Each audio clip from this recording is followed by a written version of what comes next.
Between the fall of Rome and the beginning of the modern era, Europe plunged into the Dark Ages filled with vices such as power struggles, bloodthirsty crusaders, and the plague.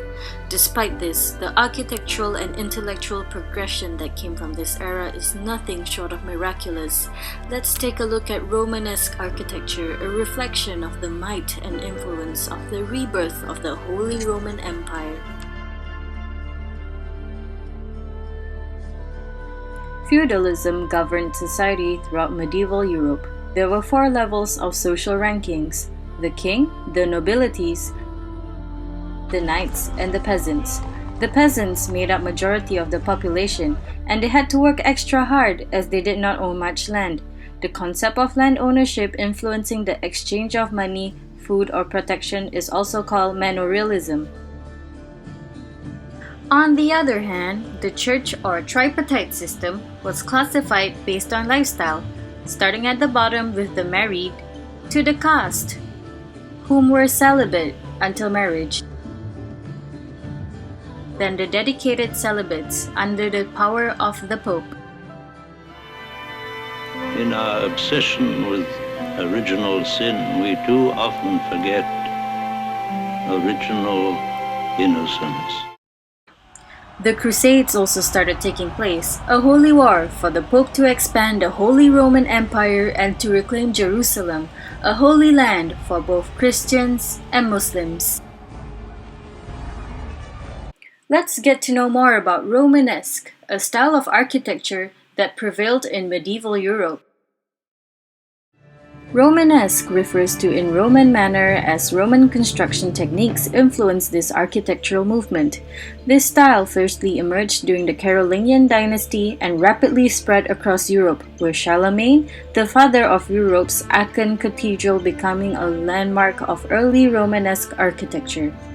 Let's take a look at the characteristics of exterior and interior Romanesque architecture. The biggest giveaway for Romanesque buildings would be the usage of a Roman arch, identifiable by its semicircular vault. Here, you can see it being used all over the exteriors of the Maria Lac. Let's take a look at a traditional Romanesque church plan. In the west, churches comprise of the main part, known as the nave, flanked by aisles, crossed by the transepts, ending with a curved part called the apse. This is also known as a Latin cross plan. The apse usually faces the east, and the monumental facade facing the west. The facade is also known as the westwork. The walls are thick to provide support to the structure and to protect the pilgrims from enemy attacks. Another thing you will notice on the exteriors are blind arches, arches which are integrated within the wall but without any openings. It does not possess any structural purpose. A series of blind arches alongside each other are also known as Lombard bands, which can be used to intimidate and deceive enemies. Barrel vaults are extruded arches along a given distance. You can see it here, resting on the piers, consolidating the ceiling across the nave. Within the ceilings of the aisles are groined vaults, which are basically intersecting barrel vaults. New types of piers were introduced in the Romanesque style, one of it being composite piers, a type of pier that is composed of different shapes intersecting with the shaft, such as semicircular columns or pilaster strips. Contrary to that, drum piers were also used, a massive yet simple cylindrical support, different from the columns used in the Greco-Roman architectural period. One may also observe that in some Romanesque interiors, the piers alternate in design. Elements were also reused in Romanesque buildings, such as arches and stone bricks in the Pisa Cathedral taken from the Palermo Mosque, and the rubble to fill and fortify the thick walls. It is apparent on the walls of many church exteriors, such as this one. Romanesque architecture comprises of modest yet mighty exteriors, however boasting with richly decorated interiors. Let's fly over to Pisa Cathedral and have a look at some of them. Coffering and gilding on the ceiling, elaborate stone carvings,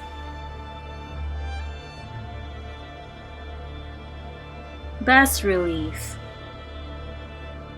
beautiful mosaics, murals, and the introduction of stained glass. For our analysis, we shall compare Romanesque architecture to its successor, which is Gothic architecture. Romanesque architecture was hallmarked by semicircular arches, limited by the geometry of a circle, whereas Gothic architecture used pointed arches, enabling the arches to be taller and thinner. Romanesque buildings weren't very tall to ensure stability. Take example, the Maria Lac standing at just 48 meters tall, whereas Gothic buildings focus on verticality.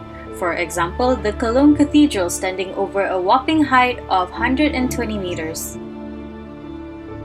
Romanesque buildings mostly use barrel and groin vaults. Gothic architecture used pointed ribbed groin vaults. Romanesque buildings were supported by sturdy piers and thick walls, while Gothic architecture relied on taller and thinner piers, supported by flying buttresses.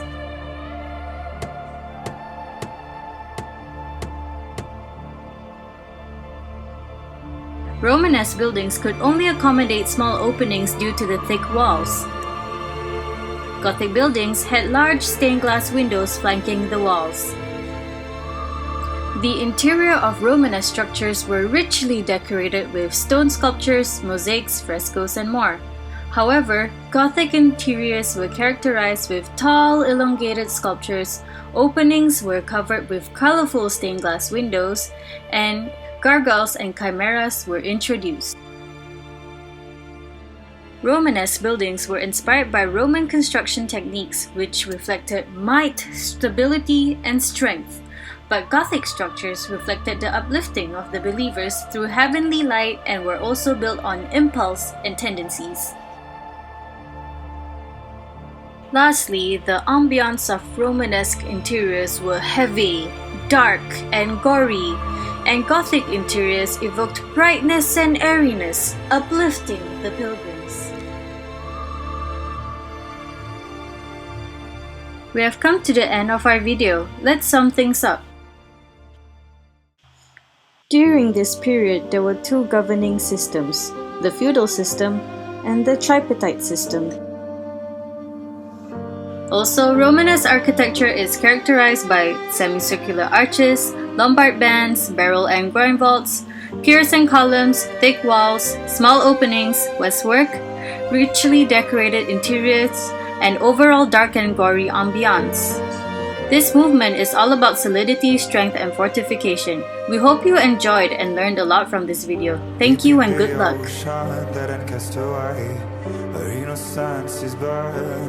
In flames, a million miles from home, I'm walking ahead.